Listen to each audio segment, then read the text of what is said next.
Capítulo 360 de Black Clover Noir para explodir a nossa cabeça, né, com a introdução que na verdade é uma confirmação das diversas linhas do tempo terem sido abertas ali, porque literalmente o Lucius falou sobre isso e não só falou, como foi mostrado pra gente uma outra linha do tempo em que o Yuno nunca teve Grimório de 4 folhas, nunca teve Poder do Vento, e isso inseriu uma complexidade gigantesca para a narrativa do mangá, que inclusive é uma coisa bem delicada isso tudo, porque se perder em meio disso e acabar destruindo a narrativa ali, né, o acontecimento das coisas é muito fácil dar brecha para furo de roteiro, mas eu acho que o Tabata sabe bem por onde ele tá caminhando. Fora isso, tem o espírito do Notus, né, ali do Yuno, que finalmente foi revelado como um escudo, só que acabou ficando um pouco ofuscado ali em meio a tanta coisa importante que rolou. E o mais importante de tudo, esse capítulo pode ter inserido uma limitação ali pro Lucius, né, que vai justificar muito bem os cavaleiros terem uma mínima vantagem sobre ele, para ele poder acabar sendo derrotado, porque até o momento ele é um deus machina lá, né? Nada derrota ele, então vamos comentar sobre tudo. Lembrando que aqui na descrição tem o link da Atacado Collections para vocês conferirem, tá? Chegou Funko novo de Black Clover, tem 2 da Charlotte, um na versão dela normal e um na versão élfica. Chegou da Dorothy também, o da Dorothy ela tá com os olhos bem abertos, inclusive, então depois que o vídeo acabar, clica lá para poder conferir. Bom, o 360 começa com a Big Noelle tacando o dragão Deus Demônio na cara da mãe dela lá, porque mãe paladina a gente tem que tratar assim, né? Não tem nada que ter respeito com mãe paladina, tem que afogar com a mordida do dragão Deus aquático, que por sinal a forma que esse ataque da Noelle assumiu com o contrato lá do Leviatã é muito parecida com uma das cabeças do dragão lá de Ino, né? E se tem uma coisa que eu aprendi com Black Clover é que qualquer semelhança não é mera coincidência. Pode ser que seja, pode ser que não seja, mas enfim. O fato é que a Acer passou ali por esse ataque numa facilidade tão absurda que até parece que o power-up da Noelle ficou pequeno. Obviamente, né, não é o que o Tabata fez para poder parecer que o ataque da Noelle é fraco ou que ela não ficou tão forte, mas ele fez tudo isso para mostrar uma dimensão maior da força da Acer, porque todo mundo sempre disse que ela era muito forte. Mas ainda assim eu cheguei a ficar com dó da Noelle, que claro, não usou o ataque mais forte dela nessa situação, né? Então ainda tem muito mais coisa pra gente ver pela frente, mas o que ela mostrou mesmo aqui foi o desenvolvimento emocional que ela teve ao longo dos anos, assim. Ela ganhou mais profundidade como personagem, porque aqui a gente vê mais do que nunca como ela conseguiu de fato superar os traumas dela, e isso foi fundamental para consolidar essa confiança que ela tá tendo agora, que foi construindo dentro dela ao longo do tempo, graças a cada mínima superação que ela teve, porque imagina só, depois de todo o reforço negativo que ela teve durante a vida, né, principalmente das pessoas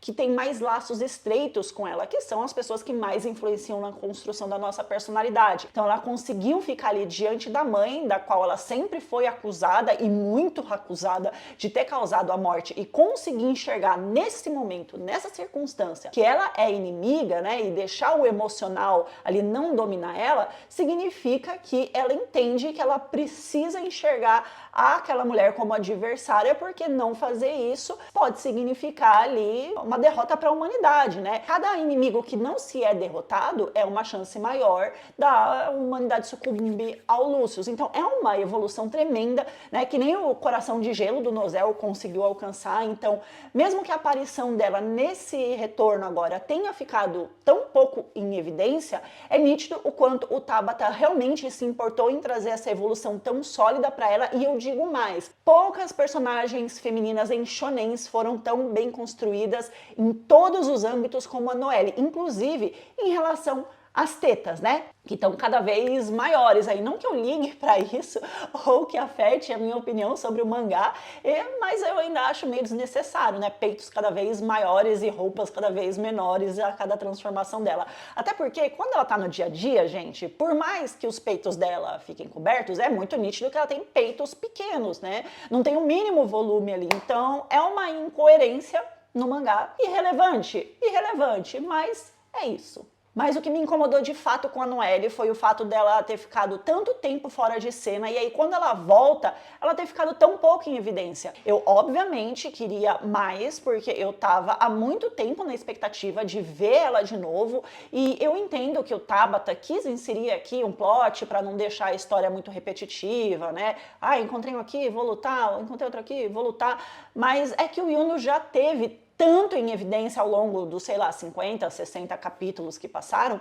que por mais que eu goste muito dele, eu queria ver mais da Noelle nesse momento, e eu esperava mesmo que fosse a hora dela brilhar, a hora dela aparecer. Mas aí, depois disso, né, de mostrar essa interação aí super rápida da Noelle, a gente volta ali pra luta do Lucius contra o Yuno, ela volta a ser o foco. Até porque vão vir revelações importantes aqui, e é interessante ver o quanto o reino todo ali já tá começando a assumir uma destruição maior com todas as batalhas que estão acontecendo. Então, depois que tudo acabar, se acabar bem, a galera vai ter muito trabalho pela frente para reconstruir tudo. E o Yunito tá como, gente? Tá levando uma surra do Lucius, e essa batalha deixa bem claro que, por mais que o Yuno tenha realmente ficado muito forte em relação à força física, ele ainda não é páreo pro Lucius, até porque o Lucius comeu ali o coração do Lucifero, né? Tava muito gostoso, por sinal, e aí ele adquiriu com isso mais força bruta. Só que, mesmo estando ali fortificando os aliados, enfraquecendo os inimigos, mantendo o Neverland ali ativo e atacando o Lucius com diversos ataques que consomem mana, o Yuno ainda consegue se mover bem e acompanhar o Lucius com o teletransporte dele pelas estrelas. Mas é aqui que as coisas começam a ficar bem interessantes. Por quê? Porque basicamente é o fato do Yuno tá tomando porrada na cara e mesmo assim aguentando e conseguindo acompanhar o Lucius, que a cabeça dele buga, né? Aí a gente tem algumas revelações importantes. A primeira é que um dos principais objetivos aqui não é só dominar o mundo, né? Mas também ter o controle da alma do Yuno, porque o Lucius não quer simplesmente vencer o menino. Ele tem uma fixação em poder dominar a alma dele. A alma do Yuno é diferente, né? Como a gente já sabe, ele é meio elfo, meio humano. Então, ter o controle ali de uma alma desse tipo pro Lucius é bem interessante, porque, principalmente, além dele poder transformar o Yuno em paladino, que daria uma vantagem muito grande ali dentro do exército dele, ele pode, quem sabe, absorver a alma do Yuno para poder ter as magias que o Yuno tem. E esse papo o tempo todo de destruir o Yuno tem uma motivação ainda maior, porque é aqui que ele revela a teoria das linhas do tempo, que na verdade todo mundo já suspeitava, mas que eu acho que ficou muito bem encaixada no contexto todo da história. Porque o fato do Yuno ter ativado ali pela primeira vez a forma do espírito do Notus ali, né, com o escudo, completando as 4 armas do vento dele, mostra que o Lucius teve um bug na Matrix, porque ele simplesmente não conhecia esse poder, esse golpe. E, mano,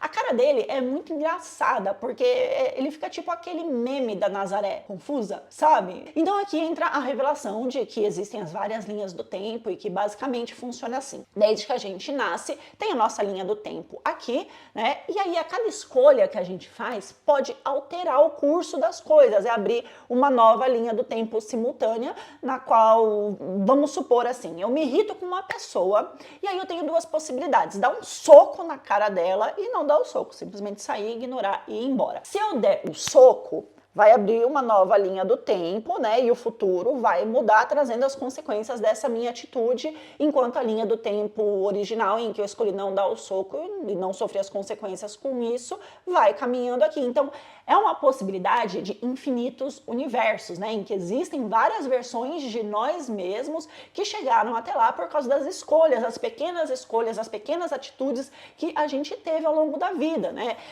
Em relação às pessoas ao nosso redor fizeram, tudo isso acaba afetando tudo. Então, existem vários Yunos em diferentes linhas do tempo e por causa das ações de outras pessoas, a linha do tempo dele acabou se ramificando, dando origem a futuros diferentes ali. E se tem uma linha do tempo em que aquela versão do Yuno era a versão mais forte de todas e o Lucius pôde conhecer todas essas versões, o que ele precisaria fazer? Garantir que essa linha do tempo nunca fosse criada. Então, ele desde o começo incitou os irmãos dele a fazerem a rebelião em Spade, porque originalmente não tinha acontecido, né? Incitou eles a matarem o pai do Yuno e fazer toda aquela pataquada lá para que o Yuno morresse e não fosse mais um problema para ele. Ou para que ele, mesmo que sobrevivesse, né? Mesmo que o Yuno sobrevivesse, ele não se tornasse a versão mais forte dele, porque essa versão aí é a mais forte, né?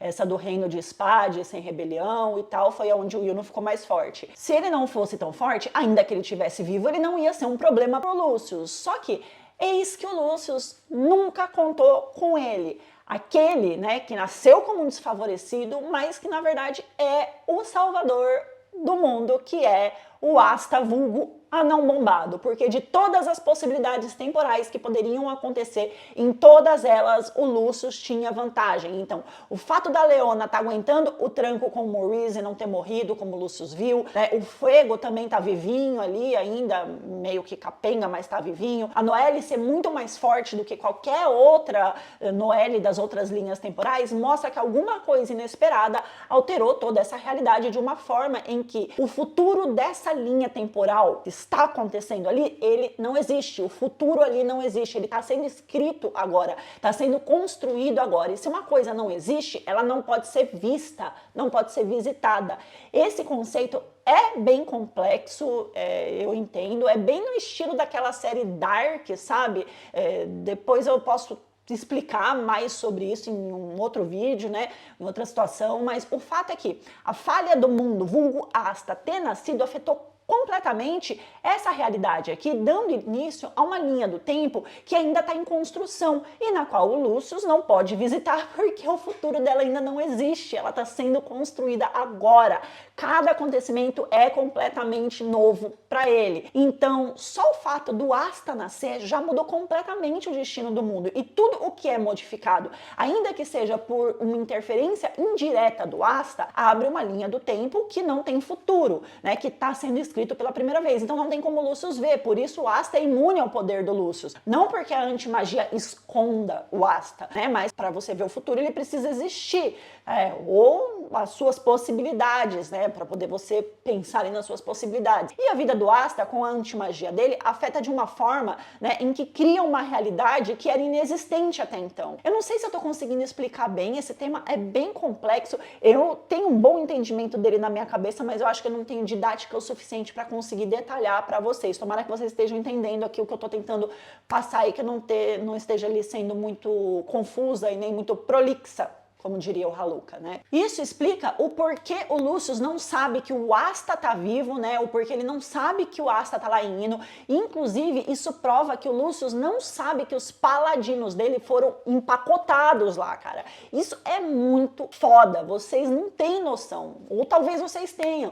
Isso pode significar também, né, como a linha do tempo foi alterada, nas outras o Ryuya não tinha lá o Sharingan dele e tal, e por causa disso ele nunca foi relevante. O Lucius pode não fazer ideia da existência dele, né, com o olho que tudo vê lá, então ele não conhece o quanto essa capacidade é potencialmente perigosa para ele, e isso vai dar uma vantagem absurda pro Asta e para todo mundo, né, já que com a clarividência do Ryuya, ele consegue prever ali os próximos instantes de um futuro que o Lucius não conhece absolutamente nada, né, e clarividência é diferente de você ver o futuro, e aí somado com o poder do Fujio, né, que pode manipular ali o som e levar as instruções do Ryuya pra galera, eles vão ter a capacidade de pegar o Lucius completamente desprevenido, e vai ser nesse detalhe que os cavaleiros vão ter vantagem nessa batalha. Então é uma limitação de poder muito bem fundamentada e que dá um argumento forte o suficiente para justificar uma vantagem, ainda que mínima, contra o Lucius. Então eu achei muito boa essa saída do Tabata para poder construir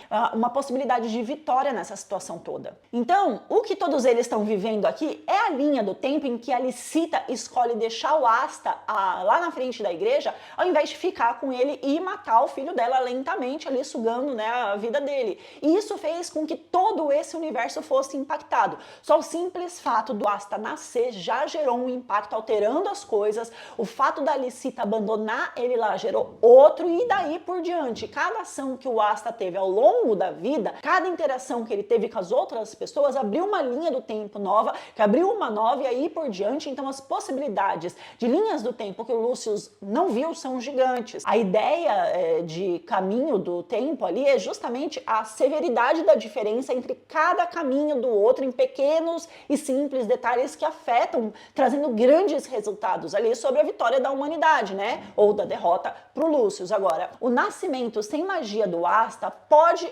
aparentemente ter destruído o sonho dele de se tornar um rei mago, mas se a gente olhar com um olhar mais amplo, só o fato dele ter nascido assim já gerou uma influência gigante assim do que qualquer outra coisa ou pessoa no mundo inteiro ali de Clover, né, do mangá. A simples existência dele é o que dá chances da humanidade vencer o Lucius, então eu acho que o Asta não precisa provar mais nada para mais ninguém de que ele merece mais do que qualquer outro ser na face da Terra ser o Rei Mago. Olha o impacto da existência do Asta no mundo, do nascimento dele no mundo, né? Começando ali com Mars, o reino Darmon, né? Fez a Rainha das Bruxas mudar a postura, fortaleceu ali o vínculo entre Clover e o reino de Hurt, alcançou as profundezas do templo do fundo do mar, mostrou para os elfos que os humanos não eram todos ruins, mostrou a um demônio que um humano pode ser bom, mostrou aos magos de alto e de baixo escalão que as pessoas devem ser respeitadas com base nos seus atos e nos seus méritos ao invés das suas habilidades mágicas, e até afetou as pessoas que vivem, né, de uma maneira diferente em Ino, de uma maneira bem profunda, inclusive. E eu poderia passar horas aqui citando os impactos da existência do Asta, o que isso causou na vida das pessoas, nos reinos, e as mudanças que isso causou, inclusive fazendo elas tomarem rumos em que elas ficaram mais fortes do que nas outras linhas temporais. O mundo sob a influência do Asta é um mundo em que um menino que nasceu para não ser nada arrebentou todas as impossibilidades na raça, criando o seu próprio destino. Essa é a palavra, ele criou o seu próprio destino. Então, enquanto todo mundo já tinha um destino pré-definido, o Asta precisou criar o dele do zero, trazendo à existência as coisas que não existem, e é exatamente por isso que o Lucius vê ele como uma falha na humanidade, porque cada ação do Asta influencia de tal maneira o presente que abre uma nova linha do tempo que está sendo construída do zero, completamente moldada no Asta. E cara, que protagonismo foda o Tabata criou aqui pro Asta, eu achei assim sensacional.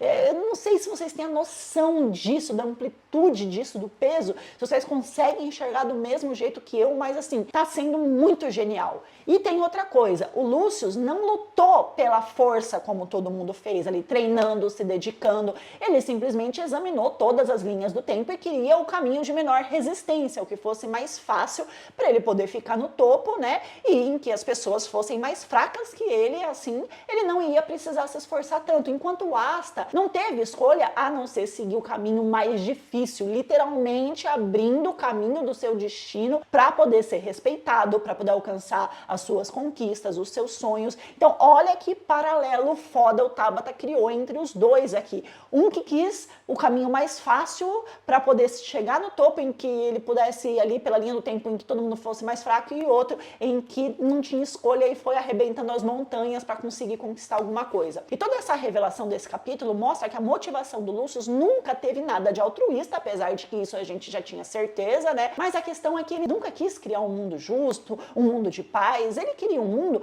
onde ele pudesse ser o mais forte e subjugar todo mundo aos seus desejos. E uma das coisas que movem o Lucius é o narcisismo de precisar superar o Yuno. Isso aqui ficou bem claro.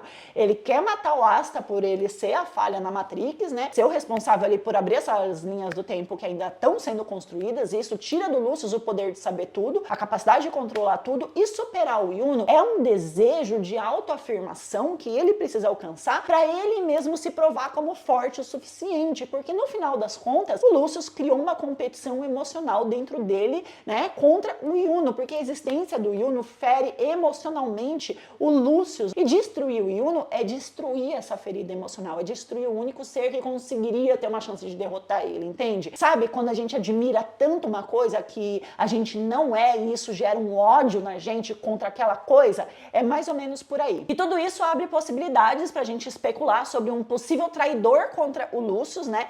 Sobre a possibilidade do Lucius ter voltado também diversas vezes no tempo para poder caminhar por linhas temporais diferentes para tentar mudar o futuro. E nesse rolo todo aí, alguém que queria muito que ele se fudesse, criou as circunstâncias ideais para que o Grimório de 5 folhas com Lieb dentro chegasse até o Asta, que não tinha magia e que poderia manipular tudo isso. Propositalmente o Grimório chegou lá. Já teve gente nos comentários que ficou brigando comigo falando que foi por acaso. Não foi, tá, gente? Ele foi todo manipulado para que essa linha do tempo sobre a influência do Asta fosse totalmente criada. E eu vou aproveitar que essa semana eu não tenho prova na faculdade, eu vou fazer um vídeo falando mais sobre isso e também vou fazer o vídeo da Noelle que eu tô devendo pra vocês. Eu não me esqueci não, tá, gente?